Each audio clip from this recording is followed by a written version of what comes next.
Hello दोस्तों, कैसे हैं आप लोग। उम्मीद करते हैं अच्छे होंगे। आज जो हम लोग सीख रहे हैं गणित विषय सीख रहे हैं जो क्लास 11th का है और उसका अध्याय संख्या 7 है क्रमचय और संचय, जिसका नाम है परमुटेशंस एंड कम्बिनेशन। आज जो हम लोग करने वाले हैं इसका भाग संख्या 3 करने वाले हैं। इसके पिछले भाग में हम लोग भाग 2 किया था, जिसमें हम लोग ने प्रश्नावली 7.1 के कुछ प्रश्न किए थे और कुछ उदाहरण भी किए थे। जिसमें उदाहरण में हम लोग उदाहरण संख्या 2, 3, 4 किए थे और प्रश्नावली 7.1 के प्रश्न संख्या 1 से लेकर 4 तक हल किया था। ये बात पिछले भाग की थी। लेकिन आज के इस भाग में जो हम लोग सीखने वाले हैं वो सीखेंगे जो प्रश्नावली 7.1 के 2 प्रश्न बच गए थे उसके बारे में, उसका हल करेंगे। और उसके बाद क्रमचय के बारे में पढ़ेंगे। क्रमचय अर्थात परमुटेशंस क्या होते हैं और ये कैसे कैसे निकालना है। उसके बाद क्रम गुणित संकेतन ये क्या होता है और इसका कैसे हम लोग निकालते हैं, कैसे इससे रिलेटेड समस्या का समाधान करते हैं। उसके बाद उदाहरण संख्या 5 से लेकर 8 तक। तो चलिए बिना किसी देरी के कलम को भी निकाल कर तैयार हो जाइए मेरे पास और फटाफट ध्यान से पढ़ते रहिए, सीखते रहिए। तो हमारे पास प्रश्न संख्या 5 है जो बोल रहा है एक सिक्का 3 बार उछाला जाता है। कितना बार बाबू? 3 बार। एक सिक्का 3 बार उछाला जाता है और परिणाम अंकित कर लिए जाते हैं। परिणामों की संभव संख्या क्या है? तो आप बताओ बाबू, आप तो जानते हो जो सिक्का होता है क्वाइन पर कितने भाग होते हैं? एक चित होता है, एक पट होता है। अर्थात जो सिक्का होता है उस पर एक तरफ हेड होता है और एक तरफ टेल होता है। जब आप उसे उछालिएगा तो 2 ही संभावना है, या तो हेड आएगा नहीं तो टेल आएगा। प्रायः सिक्का उछालकर टॉस किया जाता है, जो गेम जो क्रिकेट हो गया इस सब में टॉस करने के लिए यूज किया जाता है। तो इससे आप भली भांति परिचित होंगे। तो एक तरफ हेड होता है और एक तरफ क्या होता है, इसके पीछे वाले पार्ट पे टेल होता है। तो जब आप एक सिक्का को उछालिएगा तो या तो हेड आएगा नहीं तो टेल आएगा। अर्थात टोटल कितनी संभावनाएं हैं बाबू? 2 संभावनाएं हैं टोटल। और आप कितना बार उछाल रहे हो? 3 बार। अर्थात आप 3 बार, अर्थात पहला सिक्का उछालिएगा तो 2 संभावनाएं बनेंगी, दूसरे बार उछालिएगा तो भी 2 संभावनाएं बनेंगी और तीसरी बार उछालिएगा तो भी 2 संभावनाएं बनेगी। ठीक है। अब क्या करेंगे, इन तीनों का गुना कर देंगे तो हमारे पास कुल संभावनाएं मिल जाएगी कि 3 सिक्का को उछालने पर कुल कितनी संभावनाएं बनेगी। तो 2 में 2 से गुना करेंगे तो हो जाएगा 4 और 4 में 2 से गुना करेंगे तो 4 दूनी 8। अर्थात टोटल कितनी संभावनाएं बनेंगी? 8। या हम इसको ऐसे भी देख सकते हैं कि एक सिक्का 3 बार उछाला जाता है। ठीक है। तो हम तो जानते हैं एक सिक्का को उछालने पर 2 संभावनाएं आती हैं और कितना बार उछाला गया उतना हम पावर कर देंगे। तो 2 का पावर 3 करेंगे तो अभी आंसर कितना आ जाएगा? 8 ही आ जाएगा। ठीक है। अब चलिए देखते हैं कि वो 8 परिणाम कौन कौन से होंगे। तो एक बार सिक्का उछालने से 2 में से एक भाग ऊपर आता है। 2 भाग है तो एक भाग ऊपर आएगा, अर्थात टेल या हेड, या तो टेल आएगा नहीं तो हेड आएगा। जबकि हेड जो है चित को डिनोट कर रहा है और जो टी है एच इसमें चित को डिनोट कर रहा है। जो टी है वो पट को डिनोट कर रहा है, कैसे कि ये होता है हेड मतलब चित, इसको डिनोट कर रहे हैं एच से। और एक होता है टेल, TAIL, टेल मतलब पट, इसको डिनोट कर रहे हैं टेल से। तो देखो एक बार सिक्का उछालने से 2 परिणाम होते हैं, या तो हेड आएगा नहीं तो टेल आएगा। ठीक है। तो 3 बार सिक्का उछालने से क्या परिणाम बनेंगे? तो एक बार उछाले तो 2, दूसरा 2 और तीसरा फिर 2। तो 2 गुना 2 गुना 2 अर्थात 2 दूना 4 दूनी 8 परिणाम होंगे। और वो परिणाम कौन कौन होंगे? देखो हो सकता है जब हम पहला सिक्का उछाले तो उसमें क्या आ जाए? टेल आ जाए,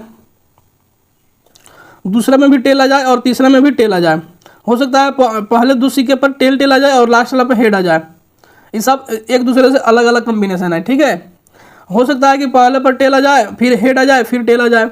फिर हो सकता है कि पहला उछाले उस पर हेड आ गया, बाकी 2 पर टेल आ गया, पहले पर और दूसरे पर हेड आ गया और तीसरे पर टेल आ गया। या हो सकता है पहले और तीसरे पर टेल आ जाए और बीच वाला पर हेड आ जाए और बीच वाला में टेल आ जाए।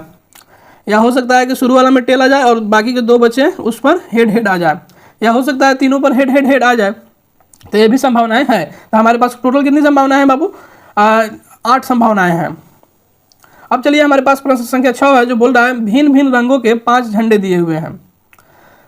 अलग अलग कलर का 5 को झंडा दिया हुआ है। ठीक है।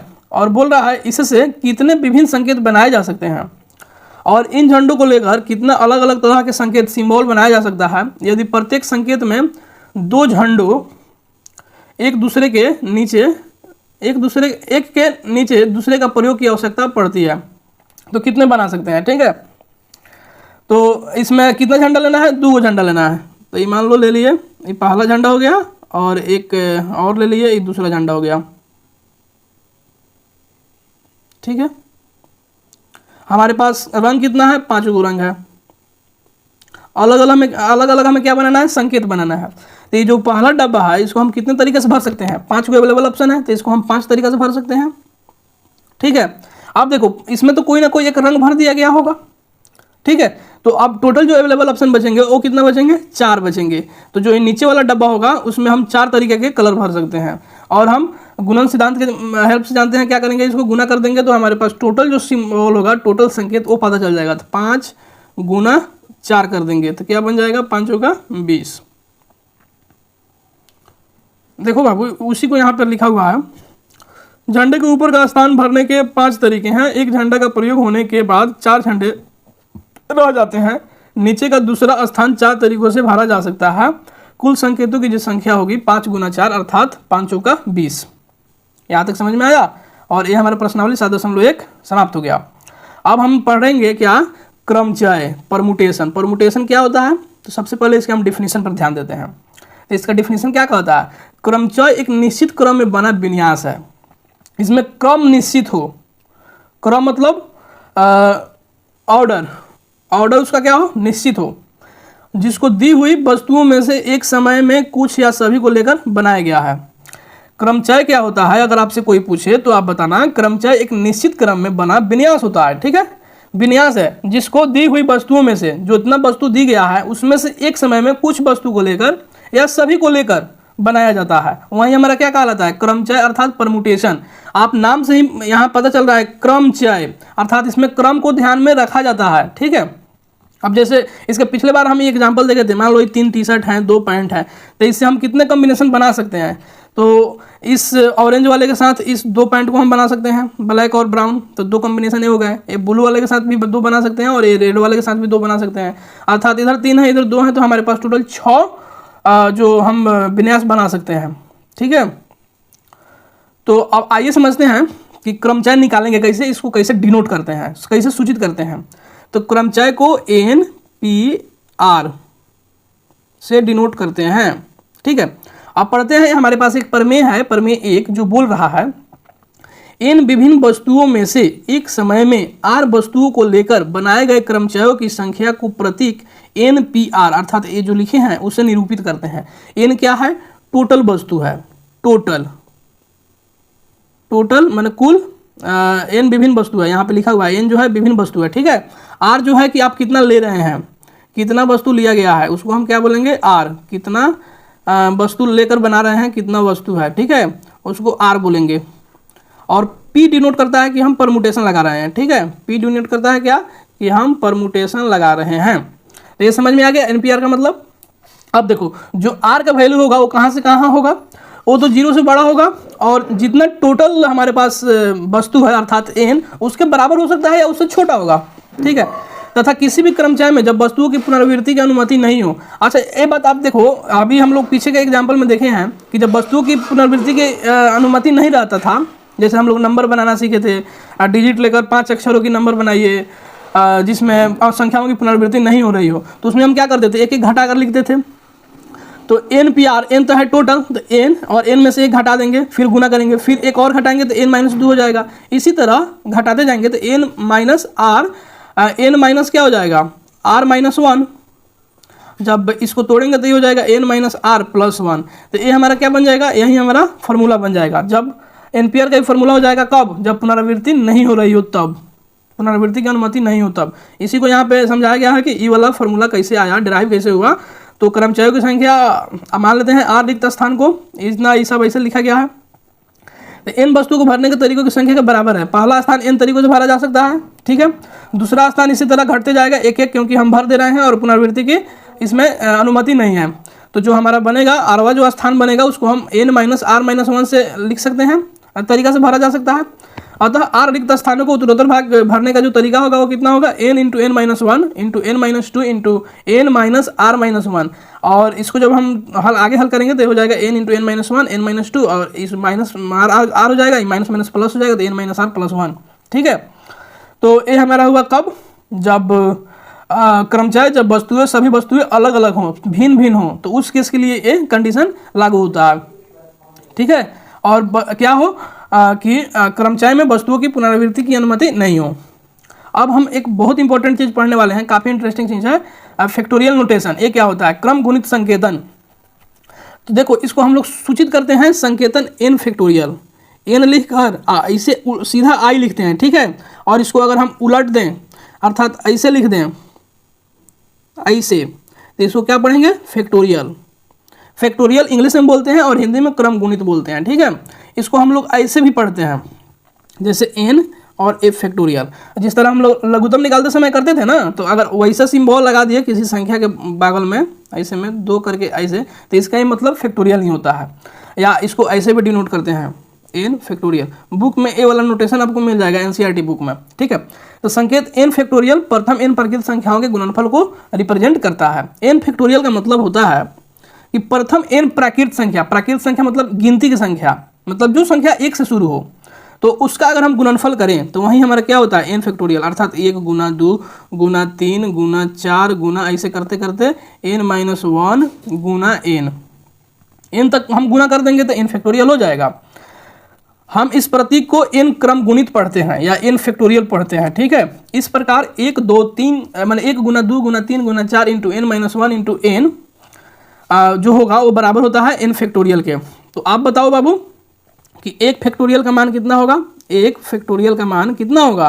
तो 1 को 1 बार गुना किए। 2 फैक्टोरियल का मान निकालना है, ठीक है। तो इसको क्या करेंगे? 2 गुना 1 कर देंगे, मतलब जितना संख्या के फैक्टोरियल लिखा है उससे 1 1 कम करते जाएंगे और जहाँ तक 1 ना जाए वहाँ तक गुना करते जाएंगे। जैसे मान लो कि 10 का फैक्टोरियल निकालना है, तो क्या करेंगे? 10 है तो 10 गुना 1 कम करेंगे तो 9 गुना 1 और कम 8, 1 और कम 7, 1 और कम 6 गुना 5 गुना 4 गुना 3 गुना 2 और गुना 1। समझ में आया? 10 फैक्टोरियल का मतलब क्या होगा? तो 10 गुना 9 गुना ऐसे करते करते 1 तक गुना करते जाएंगे। यहाँ पे 10 है जो क्या है? n का वैल्यू हो जाएगा, n का वैल्यू, कैसे कि 10 फैक्टोरियल n का वैल्यू 10 है, तो 1 1 कम ना होते जा रहा है, 4 3 2 1 n-1 धीरे धीरे 1 कम होते जा रहा है। तो इसी फार्मूला पर हमने रहकर इसको बना दिया। अब देखो इसी तरह हम लोग 2 फैक्टोरियल लिख सकते हैं, 2 गुना 1, 3 फैक्टोरियल 3 गुना 2 गुना 1, 4 फैक्टोरियल मतलब 4 गुना 3 गुना 2 गुना 1। और हम ये जानते हैं 0 फैक्टोरियल का मतलब 1 होता है, इसे आप याद कर लीजिए। 0 फैक्टोरियल बराबर क्या होता है? 1 होता है। इस प्रकार हम 5 फैक्टोरियल लिख सकते हैं, ठीक है। क्या लिख सकते हैं? 5 फैक्टोरियल। 5 फैक्टोरियल मतलब 5 गुना 4 गुना 3 गुना 2 गुना 1, ठीक है। 5 फैक्टोरियल के बराबर हो गया। अब देखो स्पष्टता सभी प्राकृत संख्या n के लिए जो n फैक्टोरियल होगा वो कितना होगा? n इंटू n-1 का फैक्टोरियल, या n into n-1 into n-2 का factorial, n into n-1 into n-2 into n-3 का फैक्टोरियल। ये कब होगा? जब n बराबर हो या बड़ा हो 2 से, और ये जब कब होगा? जब n बड़ा हो या बराबर हो 3 से। ये समझो, ये कैसे हम लिख सकते हैं। मान लो कि 5 फैक्टोरियल का हमको लिखना है, तो 5 फैक्टोरियल बराबर हम ऐसे लिख सकते हैं ना, 5 गुना 4 फैक्टोरियल। आप ऊपर देखो 4 फैक्टोरियल का वैल्यू तो यही तो होता है, 4 गुना 3 गुना 2 गुना 1। तो इतना लिखने से बचने के लिए हम इस चीज़ को हम 4 फैक्टोरियल लिख सकते हैं। तो 5 फैक्टोरियल बराबर 5 गुना 4 फैक्टोरियल ऐसे लिख सकते हैं। अगर हमसे कोई कहे कि 10 फैक्टोरियल का वैल्यू बताइए, तो हम ऐसे लिख सकते हैं 10 गुना 9 गुना 8 फैक्टोरियल। हमें जगह यहाँ पे कम है तो हम इसको डायरेक्ट 8 फैक्टोरियल लिख देंगे। 8 फैक्टोरियल का मतलब ही होता है कि 8 का गुना करना है एक एक घटाते हुए, कब तक? जब तक 1 ना आ जाए। मतलब 8 गुना 7 गुना 6 गुना 5 गुना 4 गुना 3 गुना 2 गुना 1, अर्थात 10 गुना 9 गुना 8 फैक्टोरियल कर दिए, तो इसका मतलब भी वही हुआ, ठीक है। इस फैक्टोरियल को ऐसे डिनोट करते हैं, एक डंडा देकर एक नीचे बिंदु लगा देंगे तो हो जाएगा फैक्टोरियल। उसी को क्रम गुणित बोलते हैं, ठीक है। यहाँ तक समझ आ गया। अब देखो हमारे पास उदाहरण संख्या 5 है जो बोल रहा है, मान ज्ञात कीजिए 5 फैक्टोरियल 7 फैक्टोरियल 7 फैक्टोरियल घटाओ 5 फैक्टोरियल। आप जल्दी जल्दी आप कैलकुलेट कीजिए, मैंने सब बता दिया है। 5 फैक्टोरियल के वैल्यू कितना हो जाएगा? आप इसको तोड़ दीजिए, 5 गुना 4 गुना 3 गुना 2 गुना 1, 1 तक तोड़ देना है। कितना हो जाएगा? 5 का 20, 20 नहीं 60, 60 दूनी 120 है, 120 में 1 से गुना करेंगे तो 120। तो 5 फैक्टोरियल का वैल्यू कितना हो गया? 120। आ रहा है मजा? उसी तरह 7 फैक्टोरियल, तो 7 गुना 6 गुना 5 गुना 4 गुना 3 गुना 2 गुना 1, सबका गुना करेंगे तो कितना आ जाएगा? 5040। अब देखो कह रहा है 7 फैक्टोरियल घटाओ 5 फैक्टोरियल का वैल्यू कितना होगा? तो 7 फैक्टोरियल का वैल्यू निकाले थे 5040 और 5 फैक्टोरियल का वैल्यू अभी ऊपर निकाले 120, दोनों घटा दिए तो आ गया 4920। अब देखो हमारे पास वैल्यू निकालना है किसका? 7 फैक्टोरियल बटा 5 फैक्टोरियल का वैल्यू निकालना है, ठीक ना। उसके बाद वैल्यू निकालना है 12 फैक्टोरियल बटा 10 फैक्टोरियल इंटू 2 फैक्टोरियल। तो देखो हम प्राप्त कर सकते हैं, देखो 7 फैक्टोरियल है और नीचे 5 फैक्टोरियल है। हम तो जानते हैं कि 7 को 5 तक खोलेंगे तो ये नीचे वाला कट जाएगा, तो 7 को हम ऐसे खोलेंगे 7 गुना 6 गुना 5 फैक्टोरियल, और नीचे में भी 5 फैक्टोरियल है, ठीक है। आप इसे ऐसे भी कर सकते हो, इस 5 को भी नीचे वाला खोल दो तो 5 गुना 4 गुना 3 गुना 2 गुना 1 हो जाएगा, ई वाला पार्ट। और नीचे भी तो खोलना पड़ेगा ना, 5 गुना 4 गुना 3 गुना 2 गुना 1। तो जब गुना में सेम ऊपर नीचे मिल जाए तो वो तो कट जाएगा, अर्थात 5 फैक्टोरियल से 5 फैक्टोरियल कट जाएगा। तो क्या जरूरी है पूरा लिखने का, तो यहाँ से डायरेक्ट 7 गुना 6 बचेगा, अर्थात 42। इस तरह हमारा समय भी बचेगा और जगह भी कम लेगा। अगर 5 फैक्टोरियल को 5 फैक्टोरियल में ही रहने दें।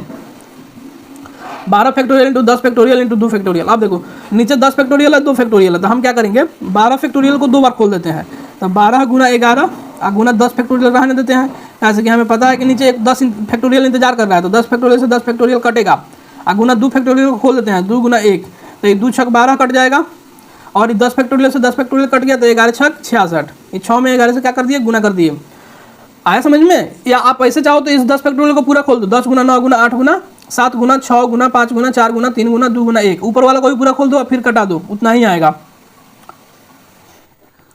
हमारे पास अब उदाहरण संख्या 7 है, जो बोल रहा है n फैक्टोरियल बटा r factorial into n minus r factorial. जहाँ जो n का वैल्यू है वो 5 है और r का वैल्यू है जो 2 है, वैल्यू केवल पुट कर देना है। तो n की जगह हमने 5 रख दिया और r की जगह 2 factorial into n minus r, अर्थात 5 माइनस 2 फैक्टोरियल। जैसे था वैसे हमने वैल्यू पुट कर दिया। अब देखो 5 फैक्टोरियल को हम 5 फैक्टोरियल ही रहने देते हैं, नीचे है 2 फैक्टोरियल 2 फैक्टोरियल। अब देखो 5 घटाओ 2 करना है ना, तो ये कितना हो जाएगा, 5 में से 2 गया तो ये हो गया 3 फैक्टोरियल। अब हम ऊपर वाला को तोड़ते हैं थोड़ा सा, तो कितना हो जाएगा 5 गुना 4 गुना 3 फैक्टोरियल। 3 फैक्टोरियल का मतलब हुआ 3 गुना 2 गुना 1, लेकिन हम इतना ही तक लिखते हैं अभी, क्योंकि नीचे 3 फैक्टोरियल लिखा हुआ है, कटेगा। और 2 फैक्टोरियल को हम ऐसे लिख सकते हैं 2 गुना 1 और गुना 3 फैक्टोरियल। अब देखो ये 3 फैक्टोरियल से 3 फैक्टोरियल कट गया, 2 दूनी 4, अर्थात 5 गुना 2, अर्थात कितना आंसर आ जाएगा 10। यहाँ तक समझ में आया? अब देखो उदाहरण संख्या 8 है, इसको आप लोग अपने से करो, ट्राई करो। 1/8 का फैक्टोरियल जोड़ 1/9 का फैक्टोरियल बराबर x/10 का फैक्टोरियल है। तो x का वैल्यू ज्ञात करना है। सिंपल जैसे इक्वेशन बनता है वैसे बना दो, हल हो जाएगा, ठीक है। तो इसको कैसे करेंगे, तो यहाँ पर 1/8 फैक्टोरियल जोड़ 9 फैक्टोरियल को हम ऐसे लिख सकते हैं, 9 फैक्टोरियल को हम ऐसे भी लिख सकते हैं 9 गुना 8 फैक्टोरियल। एक बार हम इसको विस्तृत कर दिए, तो 9 गुना 8 फैक्टोरियल बटा x। 10 फैक्टोरियल को हम 2 बार तोड़कर 8 तक ला ले रहे हैं, 2 बार इसको ओपन कर दिए, तो 10 गुना 9 गुना 8 फैक्टोरियल। अब देखिए 8 फैक्टोरियल तीनों में से हमने क्या किया, कॉमन कर लिया। इन तीनों में से हमने क्या किया, 8 फैक्टोरियल कॉमन कर लिया। तो इधर से 1/8 फैक्टोरियल हमने कॉमन किया, 1/8 फैक्टोरियल। तो इधर कितना बचेगा, 1 बचेगा इस यहाँ पे, और यहाँ कितना बचेगा, जोड़ 1/9 बचेगा, और ये बराबर हो जाएगा। यहाँ से हम कॉमन करेंगे 1/8 फैक्टोरियल और गुना x/10 गुना 9। अब 1/8 फैक्टोरियल से 1/8 फैक्टोरियल कट जाएगा, इधर मान लीजिए गुना में है, नहीं आएगा तो भागा में जाएगा, तो ऊपर जाएगा तो 8 फैक्टोरियल बटा 8 फैक्टोरियल हो जाएगा, कट जाएगा। तो इधर जो बचेगा 1 जोड़ 1/9 बराबर x/10 गुना 9 बचेगा। इसको जब आप हल कीजिएगा तो x का वैल्यू कितना मिल जाएगा, 100 मिल जाएगा। तो अगले भाग में हम लोग जो सीखेंगे इसी पर आधारित एक मतलब फैक्टोरियल पर ही आधारित एक प्रश्नावली 7.2 है, काफ़ी आसान है, उसी को हम लोग करने वाले हैं। तब तक आपका बहुत बहुत धन्यवाद, मिलते हैं अगले भाग में। जय हिंद।